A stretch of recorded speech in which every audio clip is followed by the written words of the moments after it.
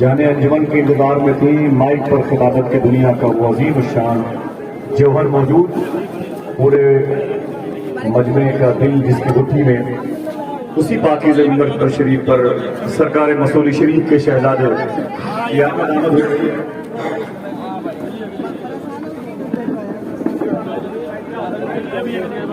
آپ لوگ بیٹھ جاؤ پہلے بھائی۔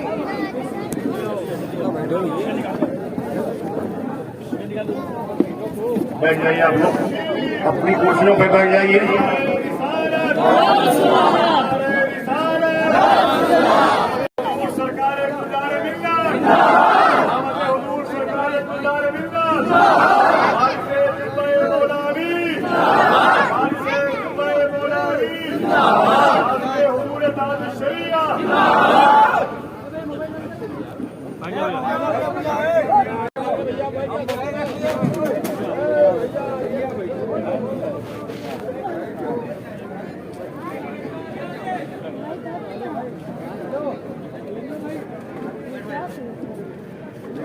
اب آپ لوگ تشریف رکھیں، حضرت بزرگان ملت تشریف لا چکے ہیں، جلوہ وار ہو چکے ہیں، آپ بیٹھ جائیے۔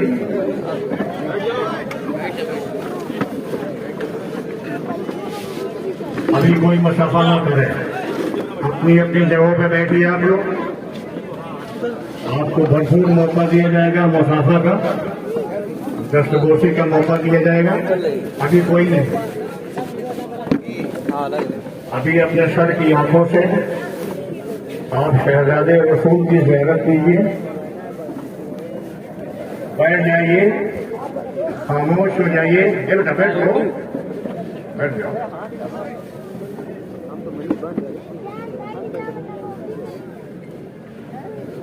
ہر ایک بار درود شریف پڑھ لیجیے تو محبت سے اللہم صلی علی نبی جناب مولانا محمد معدن الجود والکرم منبع العلم والحلم والحکم وآلہ وصحابہ وبارک وسلم۔ فرماتے ہیں کہ اللہ رب العزت کی بے شمار نعمتیں جو بندوں کو ملتی ہیں،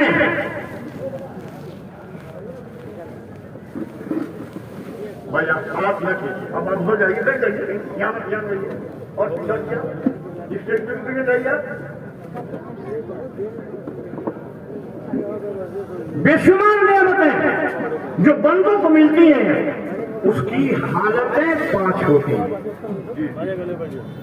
آدمی جیتا ہے، زندگی گزارتا ہے، یا تو کھڑے ہونے کی حالت میں، یا بیٹھنے کی حالت میں، یا لیٹنے کی حالت میں، یا سونے کی حالت میں، یا جاگنے کی حالت میں۔ یہی 5 حالتیں۔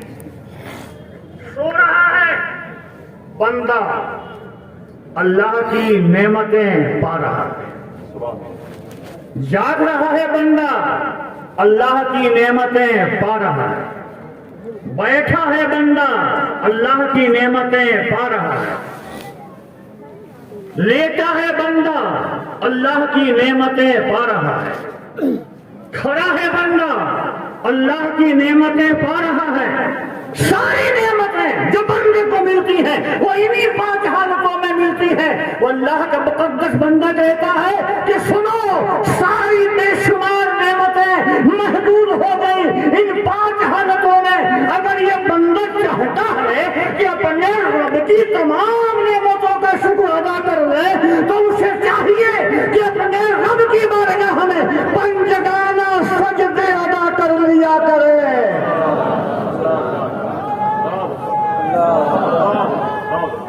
اللہ اکبر، یا رسول اللہ۔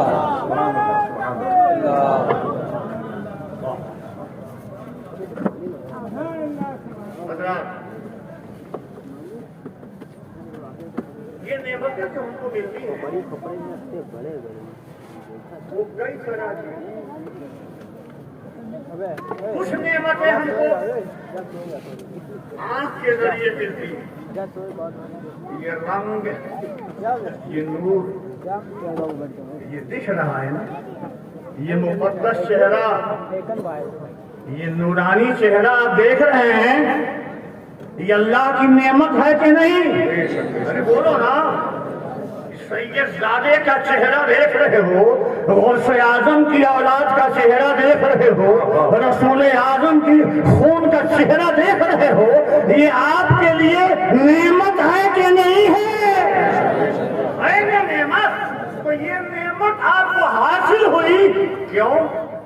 نابینا ہوتے تو آپ دیکھ پاتے، اندھے ہوتے تو آپ دیکھ پاتے نہیں۔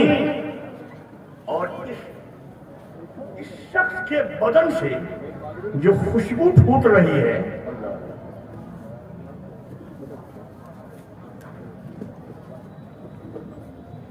خوشبو کون سی؟ ادھر کی عطر لگائی جاتی ہے، وہ خوشبو جب اعلیٰ حضرت ایک کہاڑ کے کاندھے پہ بیٹھے تھے اور کہاڑ نے اٹھا لیا ڈولی کو، تو اعلیٰ نے فرمایا ڈولی روکو، ڈولی روک دی گئی، اتر گئے، اور ایک کہاڑ کے قدموں پہ اعلیٰ حضرت نے اپنا امامہ شریف اتار کے رکھ دیا، ہاتھ باندھ کے کھڑے ہوئے، آلے رسول ہیں آپ معاف کر دیجئے، کل محشر کے میدان میں اپنے پیغمبر کو کیا جواب دوں گا؟ یہ مجھ سے پوچھا جائے گا کہ مجھ سے مجھ سے محبت کا دعویٰ کرنے والے احمد رضا، تم میرے نواسے کے کاندھے پہ ڈولی پہ سوار ہو کر سفر کر رہے تھے۔ چار کہاڑ پہ تین کے پاس نہیں گئے، ایک کے پاس گئے، کس نے بتایا؟ کیسے پتا چلا کہ یہ سید ہے؟ خوشبو، ایک مخصوص خوشبو ہوتی ہے، سید کے بدن سے ایک مخصوص خوشبو پھوٹتی ہے جس کو مہکنے والے مہکتے ہیں۔ اعلیٰ حضرت نے فرمایا ہے کیا مہکتے ہیں مہکنے والے، بو پہ چلتے ہیں، بھٹکنے والے کیا مہکتے ہیں مہکنے والے، بو پہ چلتے ہیں بھٹکنے والے۔ تو رسول مہکتے تھے تو رسول کی اولاد بھی مہکتی ہے، ان کے بدن سے جو خوشبو نکل رہی ہے اس کو محسوس کرنے کے لیے، اس کو سونگھنے کے لیے احمد رضا کی نعت چاہیے۔ بے شک، سبحان اللہ۔ دوستو، گلاب کی خوشبو سے آپ محسوس ہوتے ہیں،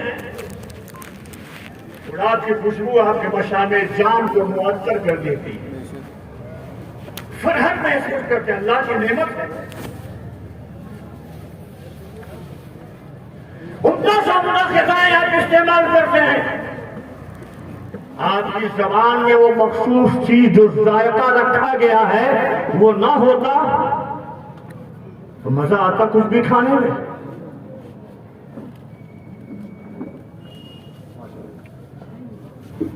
حلوہ بھی گوبر ہو جاتا، جیسا کہ موتر اور گوبر کھانے والے، موتر پینے والے کھاتے ہیں وہ پیتے ہیں، مخصوص گوبر مخصوص موتر۔ اللہ کا شکر ہے کہ یہ قوم نہ گوبر کھانے والی ہے اور نہ موتر پینے والی ہے، یہ حلال طیب و طاہر اور پاکیزہ غذا کھانے والی ہے اور پاکیزہ مشروب پینے والی قوم۔ الحمدللہ۔ تو حضرات آپ کو جو نعمتیں ملتی ہیں اس نعمت کا نام کرنے سے آپ پاتے ہیں، اس نعمتیں آپ کام سے، اگر آپ پہلے ہوتے تو میری آواز سن رہے ہوتے، اس نعمتیں آپ ہاتھ سے پاتے ہیں، سردی اور گرمی، اس نعمتیں کون چیز گرم ہے کون سرد ہے یہ ہاتھ سے چھو کے معلوم ہوتا ہے، کون چیز سخت ہے کون نرم ہے یہ چھو کے معلوم ہوتا ہے۔ سردی گرمی کا علم تو تو کچھ چیزیں دیکھ کر کے، کچھ چیزیں سن کر کے، کچھ چیزیں سوکھ کر کے، کچھ چیزیں چکھ کر کے، اور کچھ چیزیں 63 چھو کر کے۔ 19 یہ کون چیزیں ہوئی؟ 5 چیزیں۔ 58 دنیا کی بہت سی نعمتوں کو آپ پاتے ہیں ان 5 چیزوں کے ذریعے سے، جس کو علامہ قدیم صاحب کیا کہتے ہیں آپ؟ قوت ذائقہ، قوت لامسہ، قوت باسرہ، قوت سامعہ اور قوت شمع۔ بھائی شاگرد ایک بولے گا، استاد میں شاگرد بتائے گا۔ جتنے لوگ بیٹھے ہوئے ہیں یا تو میرے شاگرد ہیں یا شاگردوں کے شاگرد ہیں۔ الحمدللہ یہ جو ہے نا آصف رضا صحیح سے، یہ میرے پوتے لگتے ہیں، یہ میرے پوتے ہیں، میرے شاگرد کے شاگرد ہیں۔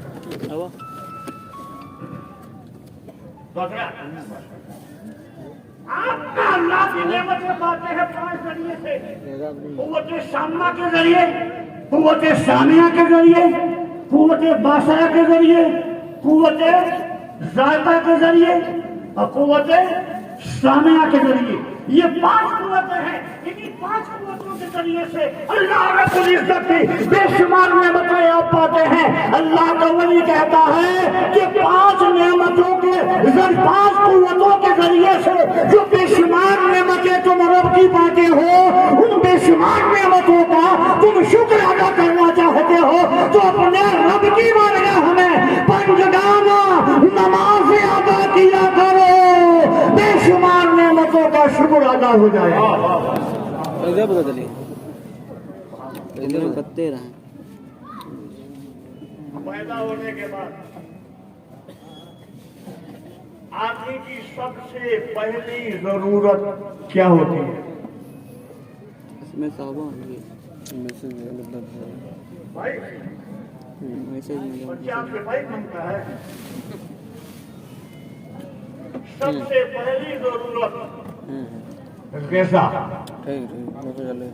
چاہے وہ کیلا دودھ کی شکل میں ہو، چاہے روٹی چاول دال کی شکل میں ہو، پہلی ضرورت انسان کی غذا۔ دوسری ضرورت یہ غذا دنیا کے ہر انسان کو میسر ہے کہ نہیں؟ کوئی بریانی کھاتا ہے، کوئی سب کو کھاتا ہے تو سب کو میسر کھاتا ہے نا۔ کوئی موسم غذائیں کھاتا ہے، کوئی روکھا سوکھا کھاتا ہے، بھی اللہ نے سب کو دیا۔ پہلی ضرورت ہے غذا۔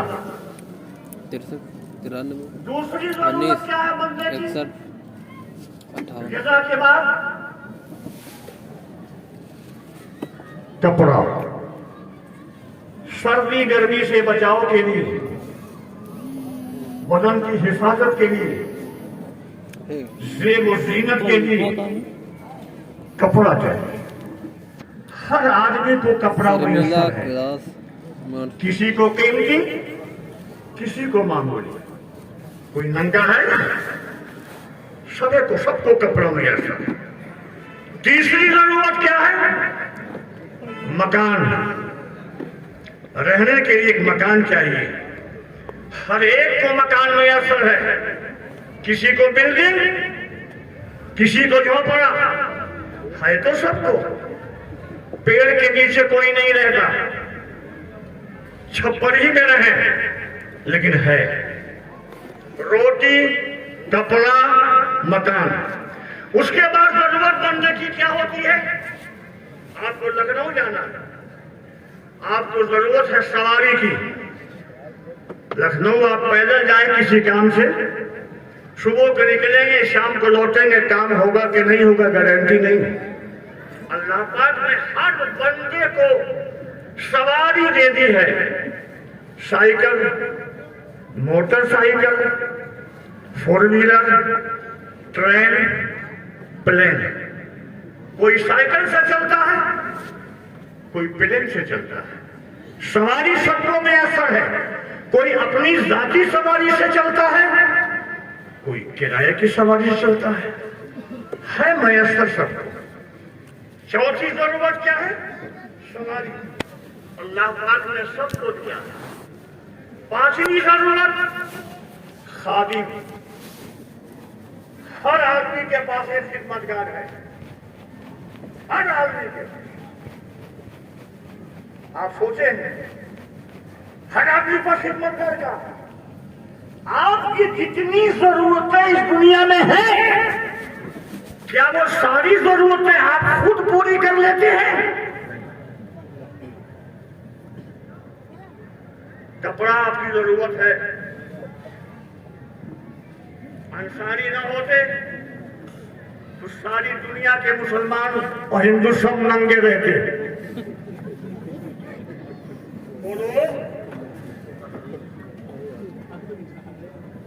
انصاری نہ ہوتے سب ننگے ہوتے. جتنے انصاری ہیں ان کے محتاج ہیں ہم کہ وہ ہمیں کپڑا میسر کرتے ہیں, ہمیں کپڑا دیتے ہیں. کسان نہ ہوتے تو دانے دانے کو محتاج تھے ہم. جی پاتے نہیں جی پاتے. ڈرائیور نہ ہوتے تو بس سے آپ جاتے لکھنؤ. میکینک نہ ہوتے, ڈرائیور نہ ہوتے, بسوں سے جاتے ہیں. آپ کی تمام ضرورتیں دوسرے لوگ پوری کرتے ہیں. آپ میری بھی کوئی ضرورت ہے, آپ کی بھی کوئی ضرورت ہے. آپ کی ضرورت یہ ہے کہ دینی مذہبی بات آپ کو بتائی جائے تو میں اس کے لیے حاضر ہوں. میں آپ کی ضرورت ہوں.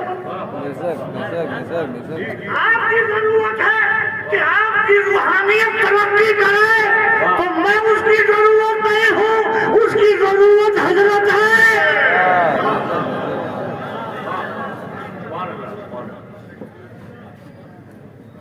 مسئلہ پوچھنا ہے مجھ سے پوچھا, روحانی ترقی کرنا ہے حضرت کی بارگاہ میں.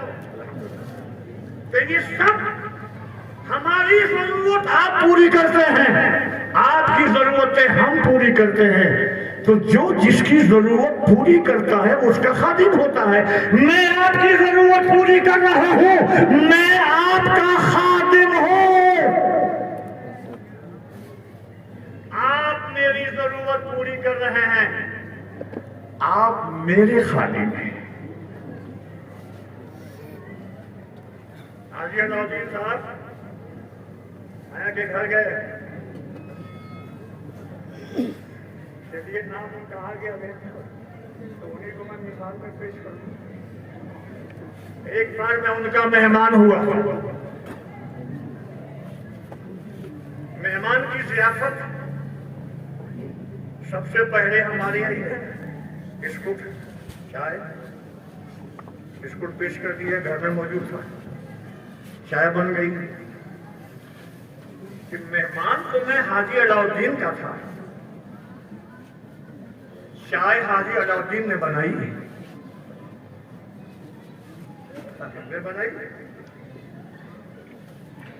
ان کی بیوی نے بنائی یا ان کی بیٹی نے بنائی. شاید تو انہیں بنانا چاہیے, مہمان تو میں حاجی علاؤدین کا تھا. ضیافت تو ان کے ذمہ تھی. جب میں نے چائے پی لی, چائے بنائی کس نے؟ ان کی بیوی نے. آپ مجھے بتاؤ کہ چائے بنا کے پلانا مجھ کو ان کی بیوی پہ فرض ہے؟ بولو بھائی, ارے مانو کون یار, بتاؤ تم لوگ. ہم کو فرض ہے, واجب ہے, کچھ بھی ہے؟ کچھ نہیں. شاید زیادہ مستحب ہے.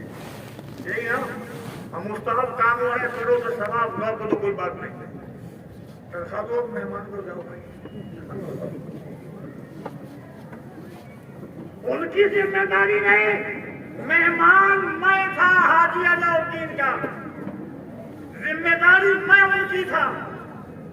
چائے وہ بناتے لیکن انہوں نے چائے نہیں بنائی, چائے ان کی بیوی نے بنائی. خدمت کر رہی ہے کہ نہیں ان کی؟ میری کر رہی ہے نہیں, ان کی کر رہی ہے. روٹی پکا کے دیتی ہے کہ نہیں ان کو؟ بولو بھائی, ذمہ داری ہے کیا؟ آپ لوگوں کی بیویاں آپ کو روٹی پکا کر دیتی ہیں نا؟ ارے بولو نا یار، یہ ذمہ داری روٹی پکا دینا آپ کو؟ مجھ سے کہیں بتاؤ نا.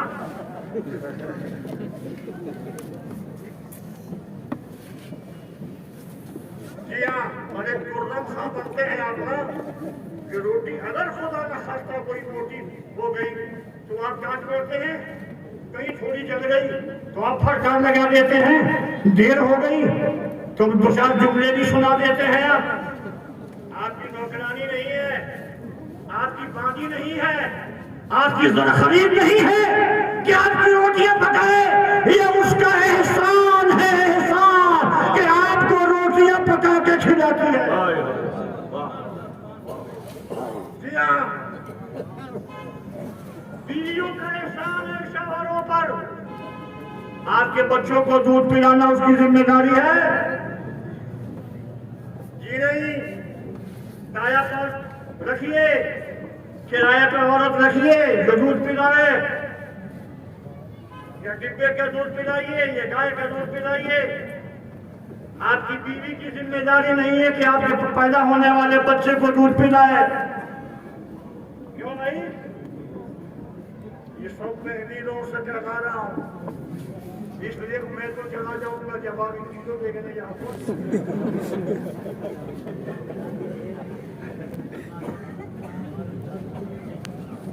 سن لیجیے، یہ ذمہ داری آپ کی بیوی کی نہیں ہے. آپ کی بیوی آپ کے بچوں کو پالتی ہے، آپ کو روٹیاں پکا کے کھلاتی ہے، آپ کے کپڑے دھوتی ہے، آپ کے گھر کی صفائی ستھرائی کرتی ہے، آپ کے گھر کی نگہبانی کرتی ہے. یہ اس کا احسان ہے. بلا تنخواہ آپ کی خدمتیں کرتی ہے. اللہ نے بیوی کی شکل میں آپ کو بلا معاوضہ خادمہ دے رکھا.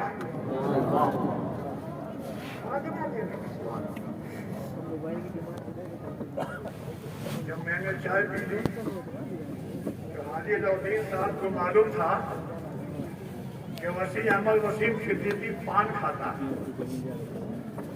ایک بچے سے گھر بیٹھا جاؤ پان لے، اگر تیری پاننے والا پان لے آیا، بچے کی ذمہ داری ہے، اس کو تنخواہ دیتے ہیں. وہ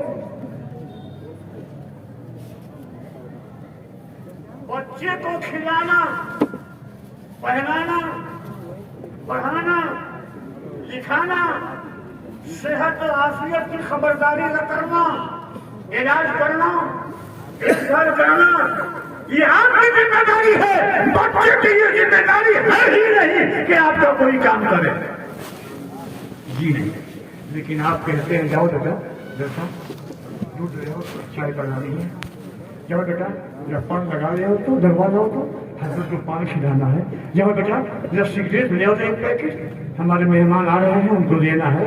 یہ بچے کی شکل میں اللہ رب العزت نے آپ کو بلا معاوضہ خادم دے رکھا.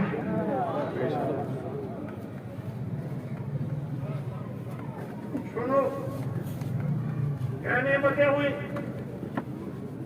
غذا، کپڑا، مکان، سواری، خادم. ان 5 نعمتوں کا شکر کیا ہے؟ اللہ کا ولی کہتا ہے اے اللہ کے بندو، اگر تم ان نعمتوں کا شکر ادا کرنا چاہتے ہو تو اپنے رب کی بارگاہ میں 5 جگانہ نمازیں ادا کیا کرو. سبحان اللہ، سبحان اللہ. ایک آخری بات میں کہہ دوں، جوانی نہیں لگے، 70 سال کی عمر ہو گئی تھی. 70 سال سرٹیفکیٹ کے اعتبار سے 68 سال اور تقریباً 70 سال. تو 70 سال کی عمر میں آدمی کتنا کام کرے گا؟ آخری بات جس کی طرف چہرہ کر کے ہم اور آپ نماز پڑھتے ہیں، اس کو کیا کہتے ہیں؟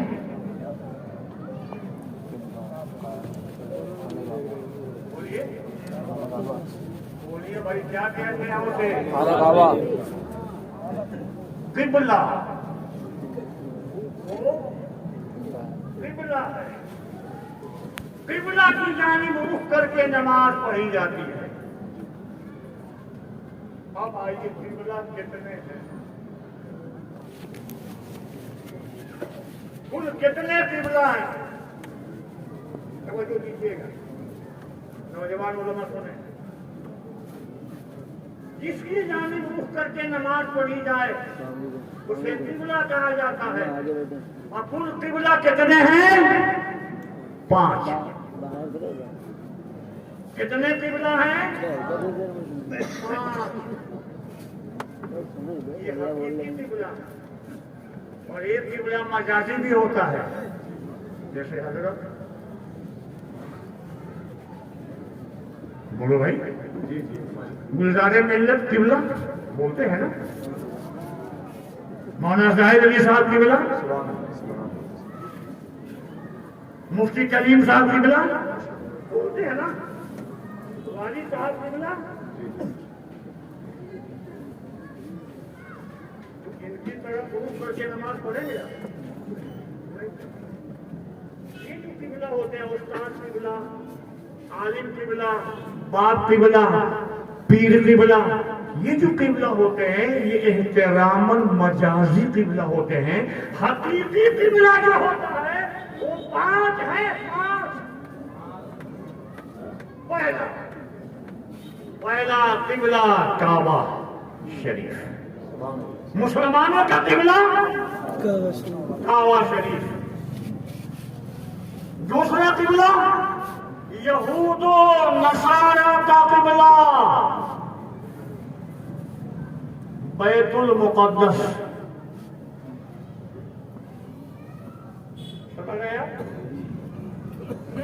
عیسائی اور یہودیوں کا قبلہ بیت المقدس، وہ لوگ عبادت اس کی طرف رخ کر کے کرتے ہیں.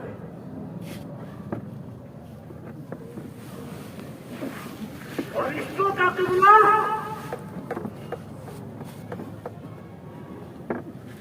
بیت المعمور. ٹھیک کعبہ شریف کے سامنے 7ویں آسمان پر ایک مسجد ہے جس کا نام ہے بیت المعمور. فرشتے اس کی جانب رخ کر کے نماز پڑھتے ہیں. کیا قبلہ ہو گئے؟ بولو بھائی. چوتھا قبلہ وہ فرشتے جو ملائکہ مقربین کہلاتے ہیں، جو عرش الہی کو تھامے ہوئے ہیں، ان کا قبلہ کیا ہے؟ ان کا قبلہ عرش الہی. ان کا قبلہ عرش الہی. ایک نمازی اور بھی ہے. اچھے 4 بتایا میں نے، 5واں ابھی بتاؤں گا.